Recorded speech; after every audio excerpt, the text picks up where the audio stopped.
पुढची बातमी बघूयात। अभिनेता विकी कौशलच्या छावा चित्रपटाच्या टीझरला शिवप्रेमींनी विरोध केलेला आहे।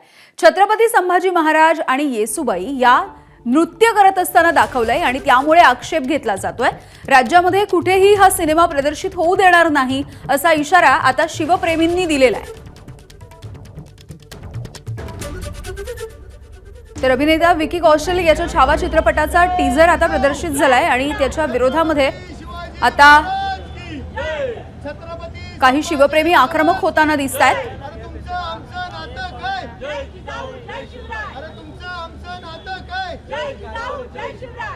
आणि याच विषयी छत्रपती संभाजीराजे बोलतात, आपण पाहूयात। आणि मग संभाजी महाराजांनी मग राजा महाराज ताराराणींनी सुद्धा पुढे कसं नेलं ही चांगली बाब आहे। लक्ष्मण उतेकर हे जे डायरेक्टर आहेत ह्यांची पूर्ण टीम मला भेटली होती मुंबईत, आणि मुंबईत भेटल्यानंतर त्यांनी मला हा जो क्लिप आहे ही क्लिप मला ती दाखवली होती। पण मी त्यांना सांगितलं होतं की मला पूर्ण चित्रपट हे पाहायला द्या, बघायला द्या। इतिहासकारांना मी तुम्हाला जोडून देतो, जेणेकरून कुठं काही चूक असेल किंवा कुठं काही दुरुस्ती असेल ती आपण तुम्हाला दुरुस्ती जर सांगितलं तर हा खऱ्या अर्थाने संभाजी महाराजांचा पिक्चर, संभाजी महाराजांची हा जे चित्रपट काढलेला आहे हा पूर्ण जगाभरात पोहोचू शकतो। पण त्यांच्याकडून अजून काही माझ्याकडे इतिहासकार मंडळीनं आम्हाला बोलवलं नाही की जेणेकरून आपण त्यांना ग्रीन सिग्नल देऊ शकतो।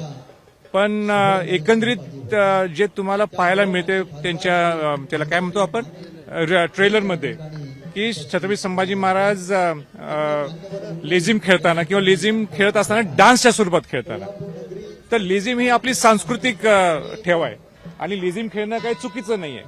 पण ते गाण्याच्या स्वरूपात आपला आनंद उत्सव साजरा करत असताना हे सिनेमॅटिक लिबर्टी कितपत योग्य आहे कितपत योग्य नाही ह्याच्यावर जरा चर्चा होणं गरजेचं आहे। त्याच्यावर एक सगळ्यांनी विचार विनिमय करून सगळ्या इतिहासकारांनी ज्यांचा याच्यावर अभ्यास आहे या सगळ्यांनी एकत्र बसणं गरजेचं आहे। आणि सिनेमॅटिक लिबर्टी कुठल्यापर्यंत आपण घेऊ शकतो, त्यांचा लेझिम खेळणं हे काही चुकीचं नाहीये, हे तर मी स्पष्ट म्हणतो, कारण ती आपली सांस्कृतिक ठेव आहे आणि आज अनेक वर्षापासूनची परंपरा आहे ती। पण ती गाण्याच्या स्वरूपात आणि कुठल्या सीनला कशी घेतली आहे याची मला काय कल्पना नाहीये। कारण का मी त्यांना सांगितलं होतं लक्ष्मणरावना आणि त्यांच्या पूर्ण टीमला की तुम्ही पूर्ण आम्हाला हा पिक्चर दाखवा, जेणे आमचे इतिहासकार मंडळी, आमचे जाणकार मंडळी जाऊन पाहतील आणि पाहिल्यानंतर काय होईल आम्ही उलट काय चुका असतील काय दुरुस्त तुम्हाला सांगू, जेणेकरून आम्हाला असं इच्छा आहे की संभाजी महाराजांचा हिंदी मधला चित्रपट आज त्यांनी मला माहित नाही काही ते 100-200 कोटी रुपये त्याच्यावर खर्च केलेत, आज एवढा धाडस करून ते करायला लागलेले आहेत। आणि एवढी धाडस जर चांगल्या पद्धतीने आपल्या खऱ्या अर्थाने जर पूर्ण महाराष्ट्र किंवा जगात जर पोहोचत असेल तर ते कौतुकास्पद आहे। पण हे 2-3 अजूनही वेळ गेली नाही। माझी लक्ष्मण उतेकर त्यांच्या सर्व सहकार्याने विनंती राहील की एकदा तुम्ही आम्हाला विनंती द्या, आमचे 4-5-6 जण महाराष्ट्रातले इतिहासकार असतील, महाराष्ट्रातले जाणकार लोक असतील, ते त्यांच्याशी एकदा चर्चा केली, त्यांना जर पटलं आणि ती सिनेमॅटिक लिबर्टी ओके असली आणि काही चुकीचं नसेल तर आपण पुढे जाऊ शकतो। हा तोच माझं म्हणणं आहे, लेझिम खेळणं हे काही चुकीचं नाहीये।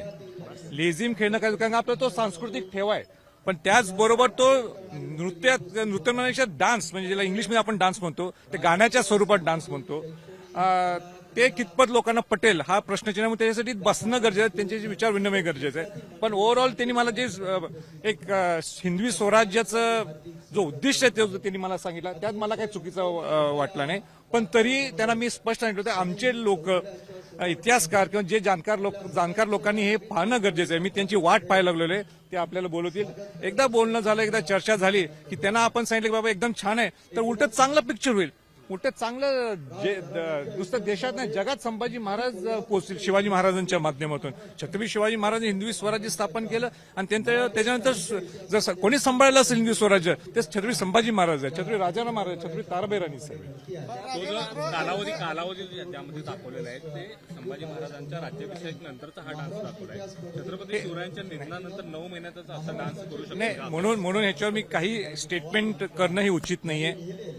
माझी त्यांना विनंती आजही आहे, लक्ष्मण उतेकरांनी पूर्ण त्यांची लाईफ म्हणण्यापेक्षा पूर्ण ह्या 2-3 वर्ष त्या पिक्चरसाठी दिलेले आहेत। तो मराठी माणूस आहे आणि म्हणून त्याला शिवाजी महाराजांचं नेमकं हिंदवी स्वराज्य कसं स्थापन झालं त्यांना पूर्ण कल्पना आहे. त्यांच्या भावना सुद्धा मी त्या दिवशी बघितल्या आणि त्यांना मी हेच सांगितलं की अनेक गोष्टी त्याच्यात असू शकतात ज्याच्यात आपण दुरुस्ती करू शकतो. अजूनही वेळ हातातनं गेलेली नाहीत. माझी त्यांना विनंती परत राहील, एका प्रश्नावर काहीतरी मी स्टेटमेंट करणं ते बरोबर दिसणार नाही. कारण का चांगलं काम करत असताना कोणाचे पाय ओढणं हे माझ्या तत्वात नाहीये. म्हणून त्यांना सहकार्य करण्याची माझी भूमिका आहे. उलटं आणि काय चांगलं त्याच्यात दुरुस्त करता येत असेल तर त्यांनी आम्हाला लवकर सगळे आमच्या इतिहासकार असतील किंवा जाणकार लोक असतील, त्या विषयाचे माहितीगार असतील, हे नाव बोलवावं आणि मग त्यांना आम्ही दुरुस्ती सांगू, जेणेकरून हा पिक्चर चांगलं म्हणजे जे ते अपेक्षा करतात त्याच्या दुप्पट पट्टीने तो पूर्ण जगात पोहोचायला पाहिजे. लक्ष्मण उतेकरांची माझी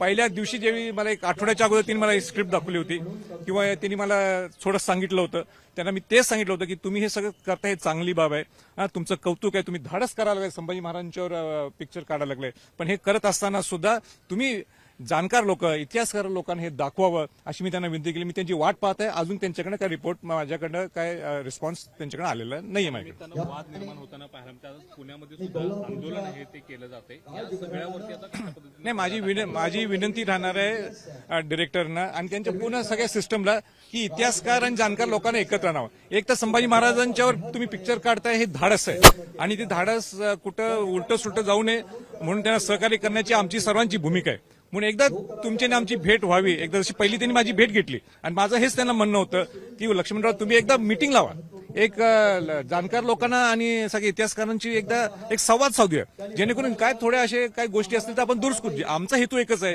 की ज्या हेतू तुमचा आहे की संभाजी महाराज हे जगभर पोहोचायला पाहिजे आणि तोच आमचा हेतू आहे. सिनेमॅटिक लिबर्टी कुठपर्यंत न्यायची तेवढं आपण एक लाईन ड्रॉ करू, एवढाच विषय.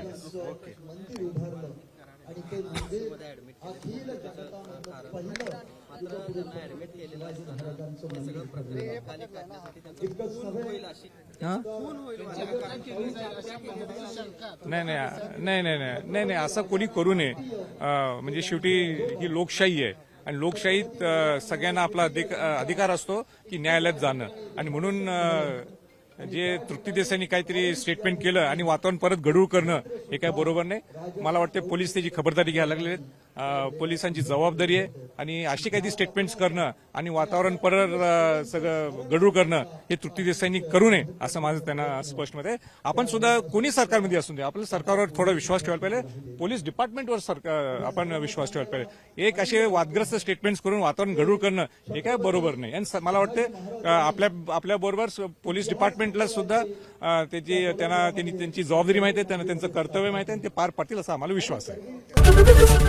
एबीपी माझा, उघडा डोळे बघा नीट.